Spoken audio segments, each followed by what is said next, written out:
আসসালামু আলাইকুম, it's me Tamanna Sultana from our tiny world. বিকালের নাস্তায় প্রতিদিন একঘেয়ে খাবার খেয়ে বোর হয়ে যাচ্ছেন? চাইলেই খুব সহজেই মাত্র 10 মিনিটে তৈরি করে নিতে পারেন মজাদার এই এগ রোল। আমার ছোট বোন বাসায় সব সময় এটি তৈরি করে থাকে। খেতে খুবই মজার, আর এটা বানাতে আপনার ঘরে থাকা কিছু উপকরণই যথেষ্ট। তো চলুন দেখে নেই কীভাবে বানাবেন মজাদার এই এগ রোলটি। প্রথমে একটি মিক্সিং বোলে 2 কাপ ময়দা নিয়ে নিচ্ছি। এরপর এর মধ্যে সামান্য কিছুটা লবণ দিয়ে দিচ্ছি। একটা ডিমও ভেঙে দিয়ে দিচ্ছি। ডিমটা চাইলে স্কিপ করতে পারেন, তবে ডিমটা দিলে ডোটা অনেক বেশি সফট হবে এবং খেতেও অনেক বেশি মজা হবে। দেন কিছুটা পানি দিয়ে নিচ্ছি।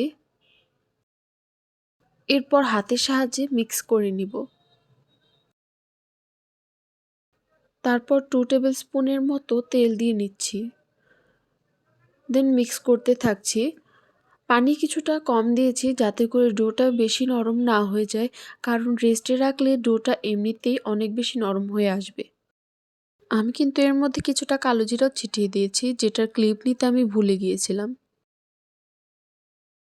এই তো অন্যদিকে একটা ফ্রাই প্যানে কিছুটা তেল গরম করে নিচ্ছি। তারপর এর মধ্যে 2 টেবিল স্পুন পেঁয়াজ এবং মোটামুটি 10-12টার মতো কাঁচামরিচ দিয়ে নিচ্ছি। আপনারা চাইলে ঝালের পরিমাণটা কম বেশি করে নিতে পারেন।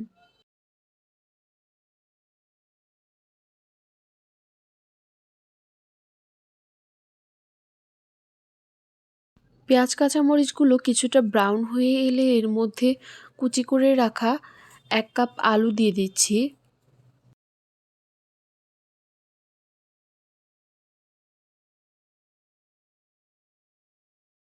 এরপরে আলুটা কিছুক্ষণ পেঁয়াজ মরিচের সাথে ভেজে নিচ্ছি। দেন এর মধ্যে 2 টেবিল স্পুন কুচি করে রাখা গাজর দিয়ে দিচ্ছি এবং আবারও খুব ভালো করে মিক্স করে নিচ্ছি। এই তো এরপর এর মধ্যে স্বাদমতো লবণ দিয়ে নিচ্ছি। সামান্য কিছুটা হলুদের গুঁড়া আর একটু মরিচের গুঁড়াও দিয়ে নিচ্ছি এবং খুব ভালোভাবে নাড়তে থাকছি।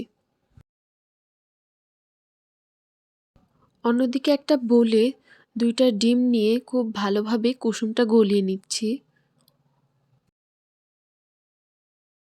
এরপর হালকা সিদ্ধ হয়ে আসা আলুর মধ্যে ডিমগুলো দিয়ে অনবরত নাড়তে থাকছি এবং এমনভাবে নাড়ছি যেন ডিমগুলো একদম ঝুরি ঝুরি হয়ে যায়। ডিমগুলো পুরোপুরিভাবে ঝুরি ঝুরি হয়ে আসলে আবারও কিছুক্ষণ আলুর সাথে ভেজে নিব এবং তারপর নামিয়ে নিব। তারপর এই তো রেস্টে রাখা ডোটা দেখুন অনেকটা নরম হয়ে এসেছে। এইবার এটাকে একটু খুব ভালোভাবে মথে নিব।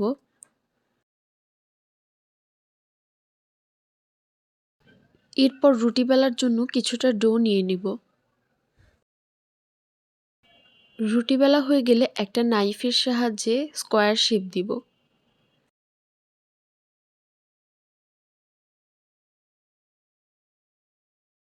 দেন অন্য একটা পাত্রে 1 টেবিল স্পুন আটা আর একটু পানি মিক্স করে নিচ্ছি। এটা মূলত দরকার হবে রোলটাকে লাগানোর জন্য। তো এরপর স্কোয়ার শেপ করে কেটে রাখা রুটির মধ্যে পরিমাণ মতো ডিম আর আলুর যে ভাজিটা সেটা দিতে হবে। এইবার সেই বেশি পানি দিয়ে মিক্স করা আটাটা একটু সাইডে লাগিয়ে নিতে হবে। রোলটাকে লাগানোর জন্য এটা কাইন্ড অফ গ্লু এর মতো কাজ করবে। এবার এটাকে রোল করে নিব। দেন 2 সাইডে একটা কাঁটা চামচের সাহায্যে কিছুটা চেপে নেব, সো দ্যাট এটার ভেতর থেকে যেন আলুগুলোর বের হয়ে না আসে। এরপর একটা ফ্রাই প্যান নিয়ে নিচ্ছি এবং এটাতে একটু বেশি পরিমাণে তেল দিয়ে নিতে হবে এবং তেলটা অবশ্যই খুব ভালোভাবে গরম করে নিতে হবে।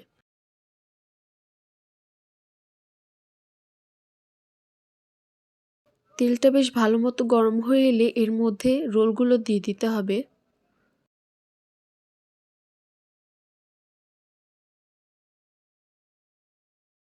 কিছুক্ষণ সময় নিয়ে রোলগুলোর দুই পাশ খুব সুন্দর করে ভেজে নিতে হবে।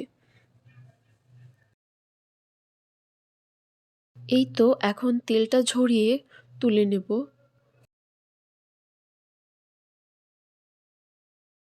এইবার এটাকে টমেটো সস আর গ্রিন চিলি সসের সাথে সার্ভ করব। এই দুইটা সসের সাথে এটা খেতে কিন্তু অসাধারণ লাগে। এই যে আমি একটা ভেঙেও দেখাচ্ছি। বাসায় ট্রাই করতে কিন্তু ভুলবেন না। আর একবার যদি এটা ট্রাই করেন তাহলে বারবার বানাতে ইচ্ছে করবে এই রেসিপিটা।